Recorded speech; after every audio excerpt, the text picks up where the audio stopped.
think I've talked before about how the book of Revelation is thought to be about end times events. And it is. It does tell us about things that are to come. And yet even more than that, it's telling us about how we can trust God throughout the hardest parts of our lives. Even when there's persecution, even when there's starvation and plagues and all kinds of things that are going on in the world around us, we can still place our hope in God. In fact, that's when it's most important to place our hope in God. We can get so comfortable in this world with worldly things. We can so easily start making our lives about all those worldly things, whether it's about our accomplishments or money or politics.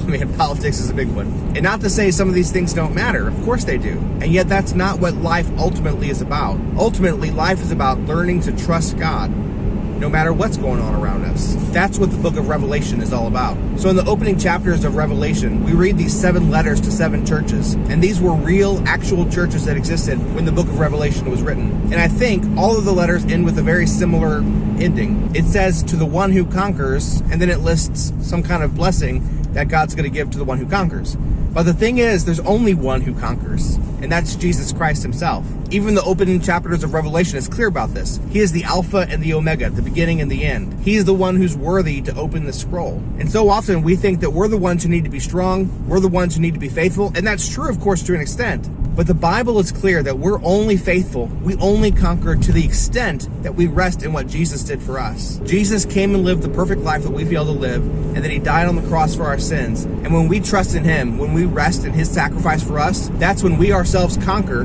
and that's when we ourselves are given all the blessings of God. Don't think that your life depends on you.